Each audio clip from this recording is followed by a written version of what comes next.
يا مساء الخيرات او يا صباح الخيرات على حسب ما بتكونوا بتشوفوا الفيديو. فيديو النهارده كله في المطبخ، من فطار لغدا لتحلية، وتركات كده بقى ايه، ان شاء الله تعجبكم وتستفادوا منها. اول حاجة كده حضرت فطار. طبعا الفطار ده كانت الساعة 12 الظهر، فعملت كده سندوتشات جبنة. يعني ما اتاكلتش كلها، انا عملت كتير بس قلت اعمل بزيادة يعني. بما اني انا متعوده على موضوع الفطار لما بيتحضر بيبقى بقى فول وطعميه وجبنه وكده، فقلت المره دي هيبقى ايه سندوتشات جبنه وشاي بلبن. الحمد لله كده جهزت الفطار وفطرنا. وبعد كده بقى ايه ريحت كده ساعتين، وبعد كده قمت ايه جهزت الغدا. الاكله دي كانت مقدسه عندنا في البيت عند ماما، الله يرحمها، كانت بتحبها قوي.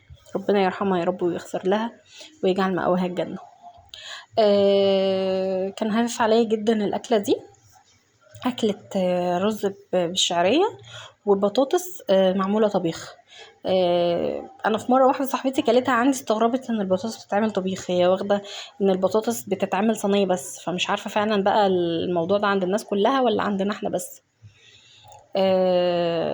عملت كده، ابتديت بالرز. عملت الرز وخلصته، كان استوى وفلفل كده زي ما انتوا شايفين. كده دخلت على البطاطس، نزلت بالزيت سخن، رحت نازله ببصلايه. بحب اعمل دايما مع اي يعني تغذيه انا هعملها، بحب احط ميكس ما بين البصل الاحمر والبصل الابيض. بعد كده بقى رحت حاطه كيس طماطم كان مفرزاه في الفريزر، ونزلت بشويه فلفل اسود.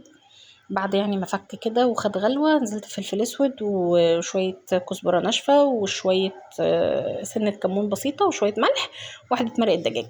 بعد كده كنت مقطعه البطاطس مكعبات، بس البطاطس يعني مامتي الله يرحمها كانت بتخلي البطاطسيه 4/4، بس انا طبعا عشان البطاطسيه كبيره فقطعتها مكعبات ايه يعني وسط كده. كده نزلت خدت غلوتين كده وهديت عليها النار، وكانت استوت وبقت زبده. بجد بجد الاكله دي محببه الى قلبي جدا، بحبها قوي، وعندي استعداد لو متبقي منها بفطر منها تاني يوم الصبح عادي. واتغدينا، وبعد كده بقى ايه دخلت قلت اعمل حاجه حلوه. اسهل حاجه بالنسبه لي في اي حاجه حلوه بفكر فيها يا اما كيكه يا اما بيبقى رز بلبن. ودايما عندي سوء اختيار في الحلل، ان هي تشيل الكميه. طبعا دخلت كده غليت اللبن، وبعد كده رحت بقى نازله بالرز، غسلته كويس. وهنا اللبن كان الحمد لله لحقته، ما خدش مرحله الفوران ان هو يبهدل البوتاجاز. سلقت الرز، دخل في مرحلة ان هو خلاص يعني ملزق شوية في بعضه كده، طري خالص، استوى خالص، اتهرى. كده رحت نازلة عليه بكوباية سكر، وقلبته كويس مع بعضه، وسبته على جنب يبرد. موضوع ان الرز يبرد ما بحطش الاتنين سخنين.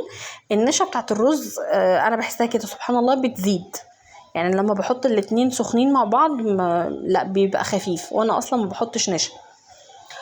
فاستنيت كده لما برد شويه وتحس كده ان هو لزق، رحت نازله باللبن. قلبته، حسيت ان هو محتاج لبن تاني، رحت نازله عليه بشويه لبن. وبعد كده كملت، حطيت ربع كوبايه سكر تاني عشان كان محتاج سكر. انا كنت عامله كيلو وربع لبن على كوبايه الرز. فكده نزلت بقى بكيس كريم شانتيه وقلبته، وبصراحه بيبقى حلو جدا. انا ما بحطش على الرز نشا اطلاقا.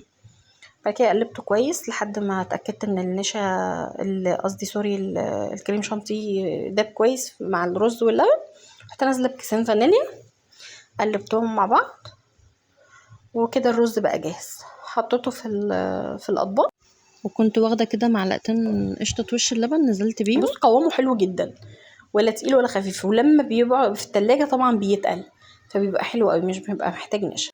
حرفيا هتاكلوا احلى طبق رز بلبن، جربوا الطريقه دي. حطيته كده في الاطباق. بحب جدا الاطباق السودا دي تبقى مع اي حاجه حلوه تكون لونها فاتح. لما بحط حاجه مثلا بالشوكولاته او بتبقى غامقه ما بيبقاش حلو، فبخصص الاطباق السودا دي لاي حاجه حلوه تبقى فاتحه. ودخلته التلاجة وسقع شويه. وهنا بقى ايه، بعد ما سقع كنت بجرب معاكم كده، كريمي وجميل جدا. لو كنت سبته شويه كان عمل طبعا طبقه اللي هي الكرمشه.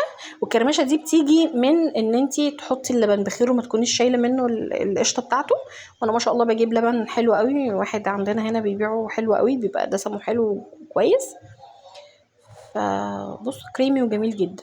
عايزه بقى وش ويبقى شكله حلو كده وتقدميه بشكل حلو، وزودي حطي معلقه قشطه بلدي هتديله وش كده كرمشه، بيبقى حلو قوي كده. اكون خلصت معركتي مع الاكل، دخلت بقى على معركه المواعين. كانت مواعين بقى الفطار والغدا والشاي طبعا وكده. وكده فيديو النهارده يكون خلص. كانت معاكم سارة الهواري. ما تنسوش اللايك والاشتراك عشان يوصل لكم كل جديد. يا رب تكونوا استفدتوا من الفيديو.